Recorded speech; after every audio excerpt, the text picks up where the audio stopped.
Jesus. Hoje nos encontramos aqui apenas pela internet, não podemos estar reunidos pessoalmente, né, devido às limitações impostas por este momento, por causa do vírus do coronavírus. A gente gravou esse vídeo. Eu não sei qual vai ser a situação exata quando vocês estiverem assistindo, quando este vídeo estiver sendo transmitido, tá? Mas neste momento a gente não pode sair de casa. Então a gente vai fazer o nosso trabalho aqui mesmo, né? De coração para coração. Enfim, o tema de hoje, que é a coragem, foi um tema escolhido muito antes dessa situação toda do coronavírus acontecer, mas ele agora parece tão oportuno, né? É incrível. Então eu vou fazer algumas referências ao assunto, eu não vou fazer desse vídeo mais um informativo sobre o que fazer, como fazer, mas vou fazer algumas referências sim ao assunto porque ele é pertinente, ele é oportuno, né? Então, quando eu olho para a foto aqui da nossa apresentação do PowerPoint, eu vejo essa ponte e eu me pergunto, eu teria coragem de atravessar essa ponte? Você teria? Eu sinceramente não sei se eu teria coragem. Tá? Então eu pergunto a você, você é corajoso, corajosa? Para um pouquinho aí e pensa, qual seria a sua resposta? Aí eu te digo, eu acho que você é. Acho que eu sou. Todos nós somos. Porque para reencarnar, a gente teve que ter muita coragem. A gente sabia o que a gente ia passar, o que a gente ia enfrentar, né? A gente escolheu isso. A gente foi corajoso e fez essa escolha, né? De encarar esse desafio de estar encarnado. Então, assim, a gente tomou uma decisão quando a gente estava lá e a gente trouxe com a gente essa coragem, né? A gente lá tinha conhecimento das nossas limitações, da nossa necessidade de superar essas limitações. Então, tudo isso veio junto. Nós temos a coragem em nós, ela está registrada aqui dentro. A questão é como nós estamos usando essa coragem. Não dá pra gente falar de coragem sem falar de medo, né? Eu estava fazendo esse estudo e me deparei com algumas frases que me deram conceitos fundamentais que eu estou trazendo aqui para vocês, para a gente pensar essa questão da coragem. A primeira delas é de Mark Twain. Ele diz que coragem é a resistência ao medo, domínio do medo e não a ausência do medo. Então ele basicamente está dizendo para a gente que coragem e medo são dois lados da mesma moeda. Aí eu encontrei essa outra frase de Winston Churchill que diz o seguinte: medo é uma reação, coragem é uma decisão. Ele está afirmando que a gente tem controle sobre o medo, que a gente tem escolha. O outro conceito fundamental que eu encontrei vem de Jack Canfield. Ele fala que tudo o que você quer está do lado de lá do medo. Então ele está dizendo que o medo esconde o nosso desejo, acoberta aquilo que a gente busca, quer, precisa. Está escondidinho ali.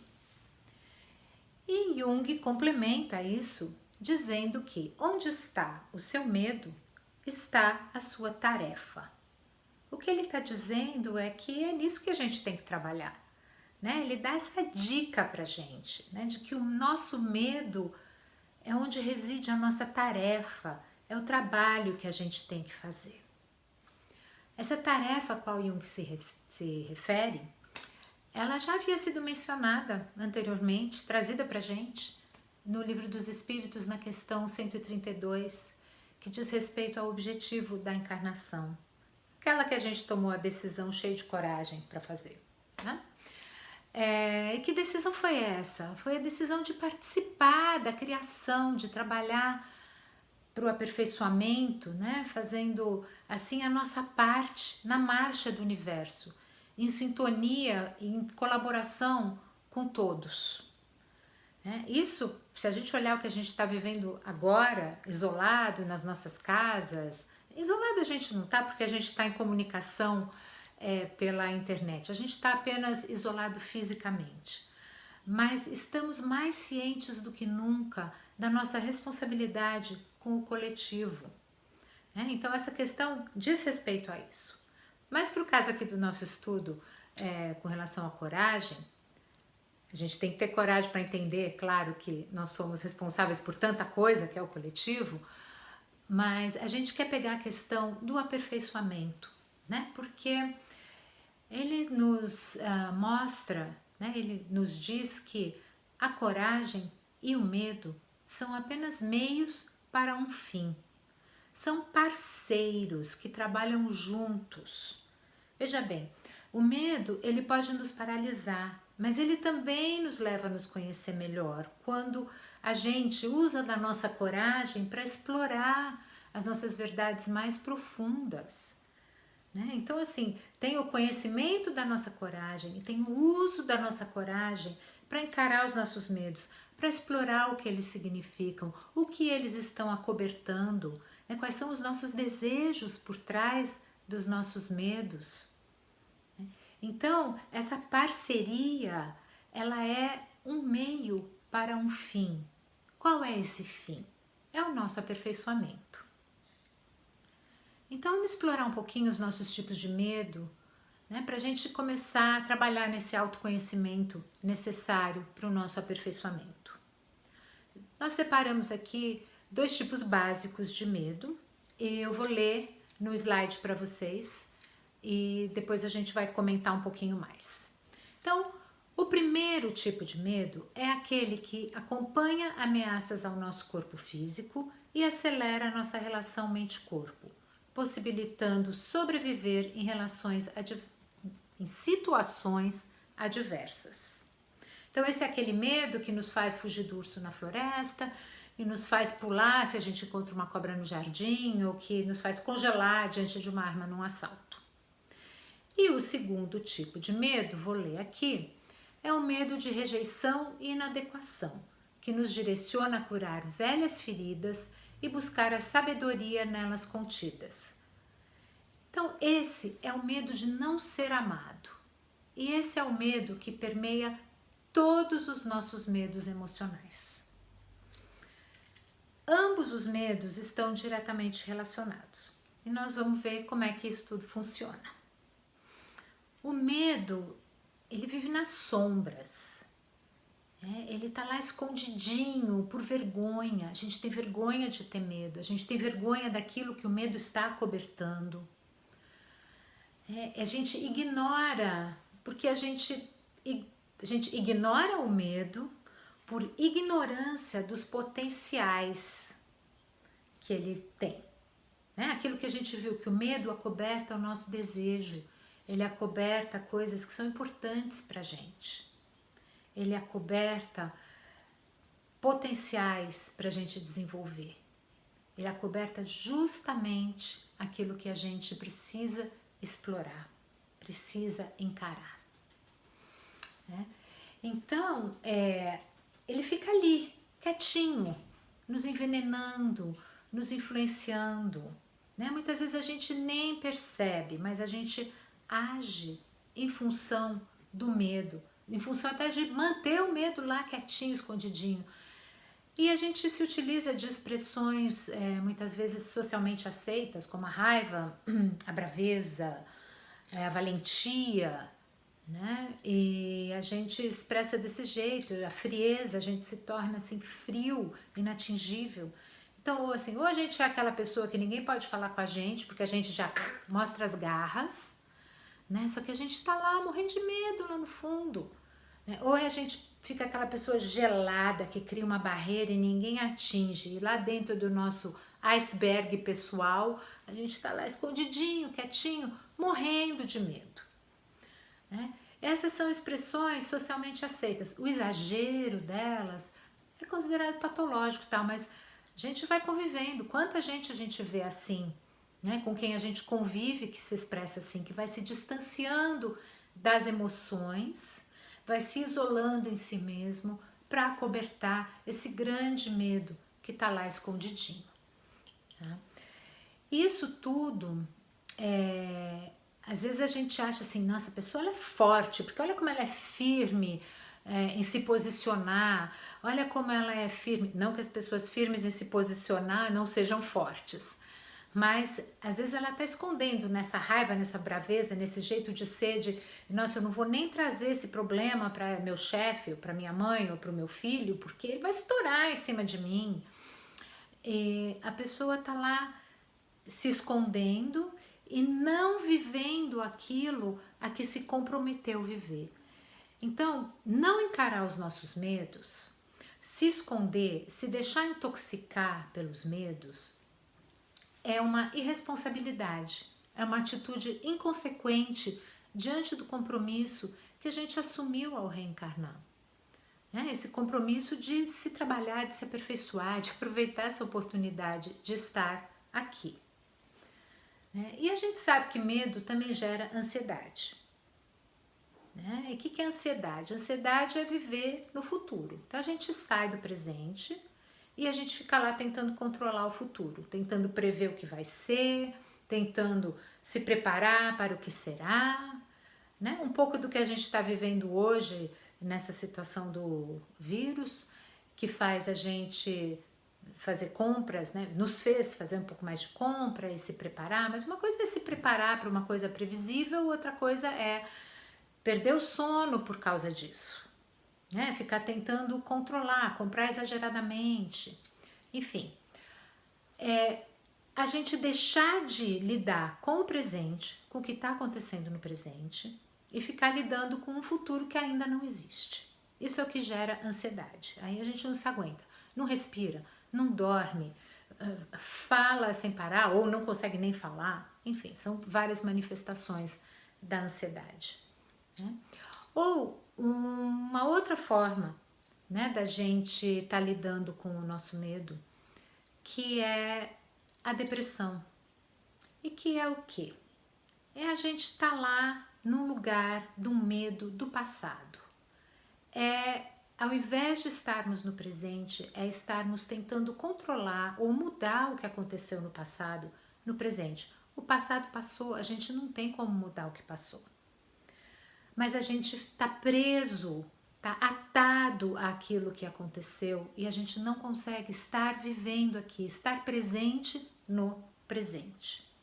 Então essas são duas formas como o medo também está se expressando em nós. O medo, ele também pode adoecer o nosso corpo, Então, essa coisa que a gente pula quando vê a cobra, enfim, há uma descarga de adrenalina, há essa conexão corpo-mente que, de maneira muito simplificada, atua em ambas as partes. Então, por exemplo, aquela expressão que existe, se borrou de medo, ela é uma expressão verdadeira, porque muita gente em situação de medo se borra mesmo, porque perde o controle do intestino ou da bexiga, porque há uma descarga de adrenalina que acontece diante de uma situação de medo e a gente perde esse controle, e se borra. Então, o nosso corpo, a gente vê por aí, esse tipo de conexão. E se a gente amplia esse conceito, então a gente vê nos medos imediatos, essa resposta fisiológica no aparelho gástrico, mas nos medos crônicos a gente vê as doenças crônicas, Então a gente vê as gastrites, a gente vê as enxaquecas, a gente vê as dores generalizadas, a gente vê os processos inflamatórios profundos. Isso tudo está ligado. E lembra que nós estamos falando que esses medos, eles são associados ao nosso medo de não ser amado. Então, volta lá no nosso âmago mais profundo, porque é lá que isso está. Então, o medo, ele nos faz sentir sem controle. Nesse momento aqui, muita gente está morrendo de medo do vírus corona. Porque a gente não tem notícia precisa, a coisa está evoluindo, não há muito conhecimento ainda, E de fato, a gente, até onde eu estou gravando, até o dia em que eu estou gravando este vídeo, os nossos líderes, os nossos cientistas não estão conseguindo deter o vírus. Nós estamos fazendo trabalho preventivo. Né? O poder para isso ainda não está nas nossas mãos, nas mãos das autoridades, dos cientistas, das pessoas capacitadas para criar uma vacina ou para nos trazer algum tipo de situação em que a gente possa lidar com isso sem ser através dessa ação coletiva de cuidado com todos, na qual a gente faz a nossa parte por nós e por todos, né? Então muito interessante, porque o vírus é algo invisível que está nos trazendo a oportunidade de nos olhar, de nos ver, de ver como a gente está reagindo, de ver com quem a gente está associado nesse momento, com quem a gente conta, de ver esse nosso compromisso com a coletividade, com o social, né? De ver como a gente lida com um momento de estresse desse tamanho. É uma tremenda oportunidade de autoconhecimento, de entendimento da nossa responsabilidade social. Então, é um momento de entender, né, aquela questão 132, que diz que a gente é parte da natureza, né? Que tudo se encadeia em harmonia, que tudo é solidário na natureza, né? Nós também somos a natureza. Nós não podemos nos ver separados dela, né? Quando a gente olha assim, todas as portas se abrem para o nosso entendimento, para o nosso conhecimento. Muda tudo, né? Não muda tudo? Então, mudar pode ser o maior desafio que a gente vai encarar nessa existência. A gente simplifica afirmando que a dor é o desafio. E na medida em que são necessárias mudanças para a gente lidar com a dor. Quando há uma dor, a gente precisa mudar. Então, se eu tenho uma dor emocional, eu vou ter que lidar com essa situação, eu vou ter que realizar mudanças, que são ou mudanças emocionais de como eu estou agindo ou me percebendo num relacionamento ou numa situação, seja lá qual for que causou aquilo, ou mudanças físicas, na qual eu me desloco, na qual eu deixo de ter um relacionamento com alguém, na qual eu saio de um trabalho. Agora também não adianta eu sair do trabalho e eu não fazer nenhuma mudança interna. Então eu saio desse trabalho porque ele me causa dor, eu me sinto humilhada, eu me sinto menos. Mas eu não faço nenhuma mudança interna na qual, diante de uma situação semelhante, eu possa me sentir mais fortalecida. Então é nesse sentido que a dor, ela provoca mudança. A gente tem que mudar para lidar com a dor. E se aventurar fora do conhecido, sair da caixinha, sair do familiar, pode nos intimidar, mas sempre, sempre traz crescimento. Então, as nossas motivações para mudar, elas variam, mas é a repetição do mesmo comportamento, com o mesmo resultado, que nos esgota e nos leva a mudar. Essa foto, desse slide aqui, ela me inspira a olhar além do quero ser diferente. Eu já olhei para essa foto e falei, então eu sou diferente, eu pulo fora do aquário. Hoje eu olho ela assim, como o peixinho aí falando assim, tem mais em mim a ser explorado. Eu posso fazer diferente, eu não preciso ficar aqui fazendo a mesma coisa. Eu quero parar de me ver com os olhos dos outros e enxergar a mim mesmo. Então, para isso, eu vou sair aqui dessa roda viva, costumeira, eu vou explorar outras possibilidades. Eu quero me dar a oportunidade de expandir o meu autoconhecimento. Então, esse peixinho aí, ele é uma inspiração Porque muitas vezes a gente acha que se a gente só mudar de lugar fisicamente, a gente vai resolver as dores que estão associadas aos nossos medos, aos nossos traumas. A gente acha que colocar a solução em outro lugar, em outro tempo, né, lá no futuro, na mudança, nesse caso, é que vai mudar tudo, né? E não vai. O que vai acontecer é que a gente vai mudar o cenário, a gente vai mudar as oportunidades de nos olharmos, né? Então a gente leva conosco tudo o que a gente é, tudo o que a gente tem, tudo o que somos, onde quer que a gente vá, né? Onde estamos, lá estamos. Então, isso não quer dizer que às vezes uma mudança de cenário não ajude, às vezes ajuda sim, né? Às vezes a gente olhando de outro ângulo, em outro cenário, diante de outras pessoas, a gente consegue ver coisas que não estavam sendo possíveis de perceber, de enxergar naquela situação que a gente estava, né? Então, a mudança de cenário, ela pode ser útil, com certeza, mas a gente tem que ter ciência de que só o que vai mudar é o cenário. A gente só vai mudar quando a gente fizer o nosso trabalho pessoal, né? Então, veja assim o que esse peixinho está fazendo. Ele está indo lá mudar. Ele continua sendo um peixe, ele continua tendo que estar num aquário, que nadar, mas ele vai mudar o cenário dele. Tá? Então, assim, é ousado, é corajoso dar esse salto no desconhecido, né? Dar esse salto no nosso interior.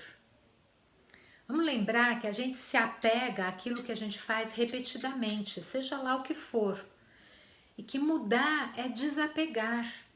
E para desapegar, a gente também precisa mudar. Uma coisa leva a outra. Um alimenta o outro. Mas para fazer esse movimento, a gente precisa de coragem. E a gente tem coragem. A gente veio com a coragem na gente.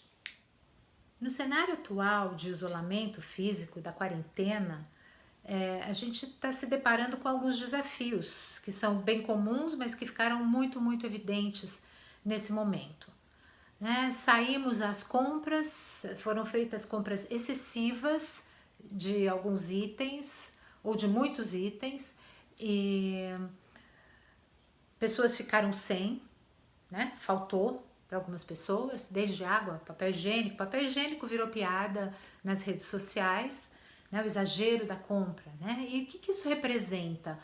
Representa que a gente está tentando controlar o futuro, representa que a gente está com medo e está expressando esse medo numa tentativa de controlar o futuro, né? O medo da incerteza diante do amanhã, antecipando o que possa vir a acontecer. Mas, por causa disso, a gente se comportou de uma maneira egoísta. Nós esquecemos dos outros.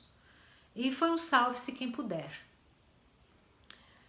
E no Evangelho, fica muito claro no capítulo 11, item 11, vou ler aqui para vocês, que o egoísmo é, portanto, a meta para a qual todos os verdadeiros crentes devem dirigir suas armas, suas forças, sua coragem.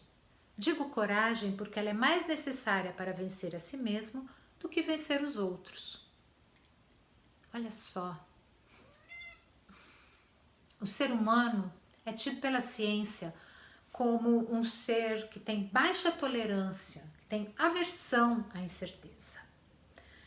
Só que a incerteza ela é presente no nosso dia a dia constantemente. Ela está no clima que a gente não sabe como é que vai ser, ela está no fato de que a gente não sabe quanto tempo a gente vai viver, está no fato de que a gente não sabe como o outro vai reagir diante das coisas e por aí vai, são inúmeros exemplos, né? E como a gente viu agora mesmo, a incerteza e as emoções elas estão vinculadas. A incerteza ela gera medo, ela gera ansiedade, ela gera angústia, né? E diante disso, a gente toma decisões egoístas, né? Que são atadas ao nosso princípio de sobrevivência, né? A gente fica pessimista, a gente pensa no pior cenário possível e a gente ignora a capacidade de renovação, de exploração do novo que pode vir com a incerteza, né? Daquilo que a incerteza pode trazer, porque a gente não sabe. Mas a gente já se intimida e já se fecha. Então esses estudos, eles dizem que que as pessoas que são mais habilitadas, mais capazes de regular as emoções, elas têm uma atitude mais positiva, mais otimista diante das incertezas. Então, o que isso quer dizer, né? Quer dizer que se a gente puder controlar o medo, a gente vai poder ter uma outra atitude diante da incerteza? É isso. Mas nós somos mesmo capazes de controlar as emoções? Vamos ver, a gente tem que tentar. Né? Então vamos entender como é que a gente funciona. A gente funciona assim, diante de coisas que acontecem, a gente tem um pensamento que gera um sentimento que resulta numa ação. Então eu vou dar um exemplo bem simplificado. Se a gente estivesse numa sala cheia, né, e não aqui eu gravando na internet e vocês assistindo nas suas próprias casas, então se a gente estivesse nessa sala cheia e alguém gritasse fogo, algumas pessoas imediatamente sairiam correndo. Mas entre o ouvir fogo e imediatamente sair correndo, ocorreu um pensamento e um sentimento. Então, um pensamento talvez de risco de vida, perigo, morte, um sentimento de medo, de angústia, de desespero, e a pessoa agiu, a pessoa tomou ação, né? A pessoa pode ter saído pisoteando os outros, né? E pronto. Algumas outras pessoas não, ouviram isso e agiram de outra forma. Também pensaram medo, perigo, pensaram medo não, medo a gente sente. Pensaram perigo, risco, morte, sentiram medo, sentiram até desespero, mas pararam e olharam onde é a saída de emergência. Quais são as saídas deste lugar? Para onde a maioria das pessoas estão indo, né? Onde está o foco? Ela tomou uma decisão, vieram outros pensamentos, fez uma análise racional da situação antes de agir. E aí escolhe uma ação mais adequada. Assim, tá todo mundo correndo. Eu vou olhar, o fogo não parece tão grande, eu vou esperar. Né? Outros não, outros vão sair pisoteando, com o cotovelo, batendo em todo mundo. Outros vão falar, não, mas vão olhar e vão falar, tem outra porta ali, eu vou por aquele caminho, eu não vou onde todo mundo está indo. Então, esse espaço entre o que a gente pensa, o que a gente sente, o que a gente faz, são os espaços para a gente explorar.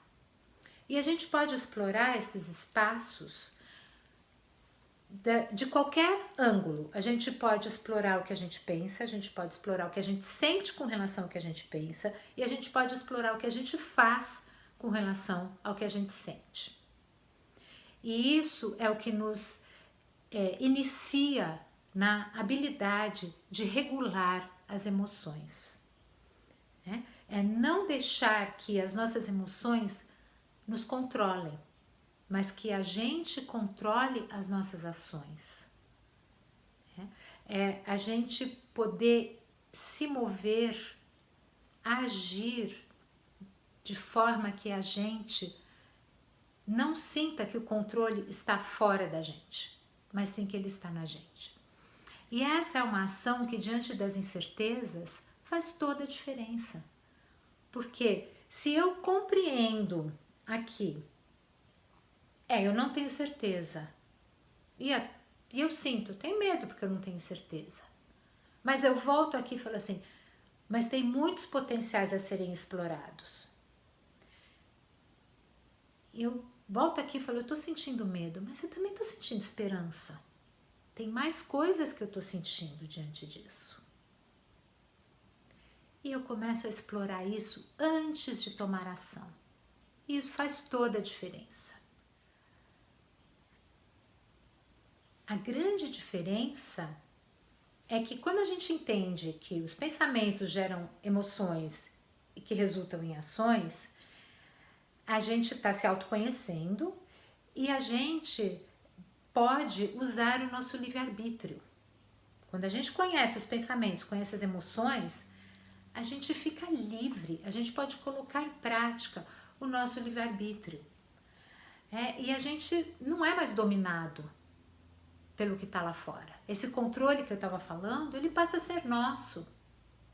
Ele passa a ser ativamente regulado e calibrado no nosso campo emocional. Porque a gente está ciente, a gente está se conhecendo, a gente está explorando todas as possibilidades sem deixá-las crescer no pensamento e virarem cenários terríveis e aterrorizantes, porque a gente olha para todas as possibilidades que a situação pode apresentar.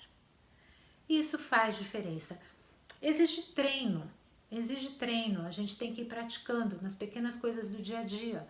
Talvez brincar com esse cenário mesmo que eu trouxe do fogo, quais seriam outras possibilidades? Né? Brincar com os cenários do dia a dia, com o filho que faz uma malcriação, ao invés de já responder e punir o filho, eu vou falar, não, eu vou pensar no que eu vou fazer, vou pensar como eu vou responder a isso que você está fazendo.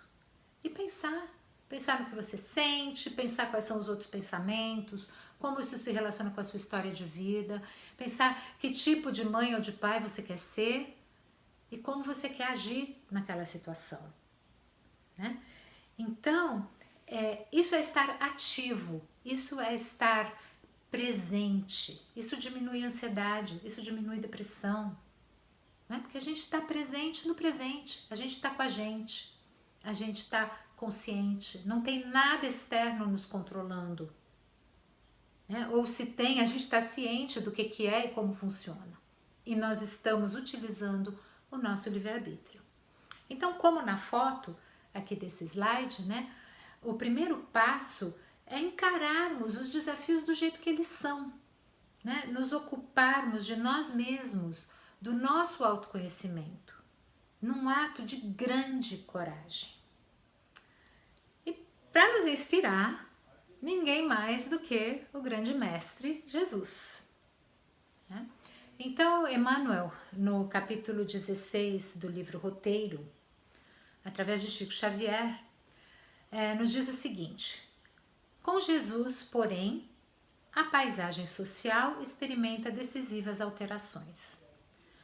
O mestre não se limita a ensinar o bem, desce ao convívio da multidão e materializa-o com o próprio esforço.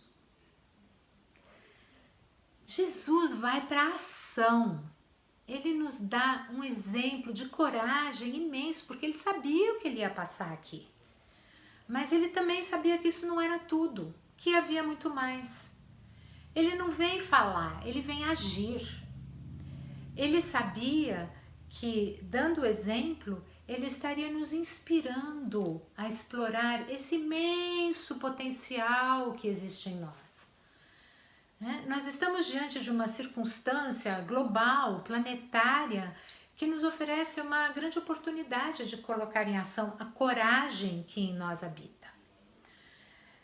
É a coragem de fazer o que tem que ser feito, de, ao invés de espernear e entrar em pânico, assumir a nossa responsabilidade social e ficar em casa, cuidando de nós e da humanidade. Entrar em ação e usar do próprio esforço, como Jesus fez, ele nos ensinou a fazer isso. Então as pessoas que estão aí reclamando, tem que ficar em casa, quarentena e tal, vamos explorar esse potencial, vamos ter a coragem de fazer o que tem que ser feito. Nós estamos sendo convidados a parar, literalmente, vamos nos abrir para o que vem, para essa incerteza, para o que vai acontecer. Fala-se tanto em meditação, em parar a mente, as pessoas fazem tanto esforço para meditar, outros logo desistem, alguns nem tentam. Então, agora nós temos uma chance de compreender o que parar significa. Não é só o parar a mente da meditação, é um parar literal que nós estamos tendo oportunidade de viver. Então, o que fazer com esse tempo que cai de presente nas nossas mãos?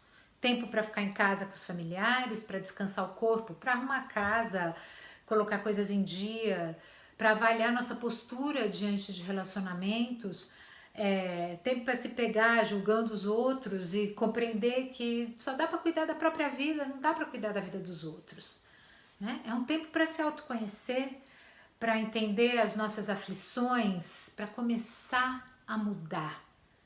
Quanta coragem a gente precisa para fazer tudo isso, né? Para a gente sair, para não continuar nos mesmos padrões de comportamento, né? De ação, de pensamento, essa coisa repetida que não leva a nada que nós temos. Isso é mudança, sair desse lugar. E essa é uma proposta divina de reflexão e mudança que nos está sendo oferecida, oportunada.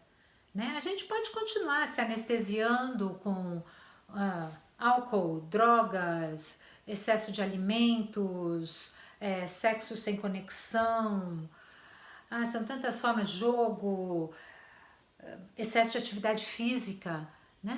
Relacionamentos tóxicos, nós temos tantas formas de nos anestesiar. Netflix e afins em excesso, não estou dizendo que é ruim, estou dizendo que excesso é ruim, porque é anestesia, aí eu não estou vivendo, eu não estou aproveitando a oportunidade, né? Distanciamento, né, das pessoas queridas é outra forma como a gente se anestesia, a gente se fecha, bloqueia, né? Ou a gente pode se aproximar de Deus nesse momento. A gente pode conhecer melhor os nossos familiares, a gente pode orar mais, a gente pode abrir mão daquilo que nos anestesia e buscar soluções concretas para o que é possível, aceitar o que não é possível solucionar, nos aproximar das pessoas que estão perto e que são quase invisíveis, porque a gente está sempre ocupado com o trabalho, com os nossos anestésicos que eu já citei, né? Esse é o momento que a gente pode parar e reavaliar. O tempo e o espaço se abriram para nós. Nós estamos recebendo um convite e a gente pode fazer dele um presente. Vamos ter coragem. A gente tem, né? Vamos ter coragem. Vamos usar a nossa coragem, né? Vamos buscar ela lá dentro, ainda que a única coisa que a gente decida fazer nesse tempo que se abriu seja: cadê a minha coragem? Eu vou procurar você em mim. Onde você já se apresentou na minha vida? Em que momento eu já manifestei a coragem? E conhecer, às vezes é lá atrás, na infância, às vezes foi outro dia mesmo e a gente nem percebeu, nem se deu conta. Né? Ainda que essa seja a única coisa que você faça nesse tempo indeterminado, a gente não sabe quanto vai demorar, né? O que vai mudar, mas a gente pode usar esse tempo a nosso favor, fazer o bem a nós mesmos. E a coragem, explorar a coragem, conhecer a nossa coragem, é uma coisa que essa oportunidade não pode deixar passar. A gente já falou aqui hoje que coragem e medo são dois lados da mesma moeda. Mas o oposto de medo não é apenas a coragem, é também a felicidade. A coragem abre a porta para a felicidade duradoura, para o contentamento. Que é diferente da alegria momentânea, fugaz, rápida, a felicidade ela é essa capacidade, essa abertura que nos leva além do desejo de controlar a vida. Nos leva a essa habilidade, essa capacidade de celebrar a vida. Então, quando a gente entende isso, a gente está numa posição completamente diferente, né? Uma posição de ter uma relação incondicional com a vida e com o que ela nos traz. Isso é fé, que nos enche de coragem. Viver com contentamento nos aproxima de Deus, Tem lugar melhor para a gente estar? Obrigada por sua atenção hoje e siga em paz.